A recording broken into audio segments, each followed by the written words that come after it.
ఏంటమ్మా ఇది? జగనన్న సాయం చేయూత పథకం అని రాసుకున్నానమ్మా. ఎలక్షన్లని ఆఫీసర్లు జగనన్న పేరు కనిపించకుండా పేపర్ అతికించారు. అయినా అక్కడ అతికిస్తే మాత్రం ఇక్కడుండేది ఎట్టా పోతుంది? అంటే ఈసారి మీ ఓటు జగన్కేనా? నాదే కాదు, ఆడోళ్ళందరిది. అంత మార్పు ఏం తెచ్చాడమ్మా? అంత అభిమానం ఎలా వచ్చింది? ఇంతకు ముందు నా చేతిలో చిల్లిగవ్వ కూడా ఉండేది కాదు. ఇప్పుడు చేయూత ద్వారా చేతి నిండా ఆదాయం. అంతేకాదు, అమ్మ ఒడి, ఆసరా అన్ని పథకాల డబ్బులు నేరుగా మా అకౌంట్లోకే వేస్తున్నాడమ్మా మా జగనన్న. ఎప్పుడో పండగలకు ఊరెళ్తే మా పుట్టింటోళ్ళిచ్చినప్పుడు తప్ప డబ్బు చూసిందే లేదు. ఇప్పుడు జగనన్న నుంచి డబ్బందుకున్న ప్రతిసారి పండగొచ్చినట్టే, పుట్టింటి కానుకిచ్చినట్టే అనిపిస్తుంది.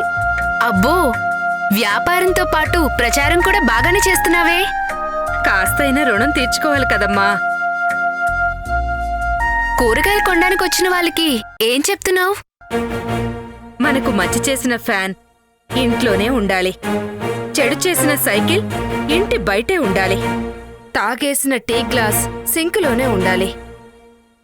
నమ్మకం నువ్వే జగన్, నమ్మకం నిన్నే జగన్.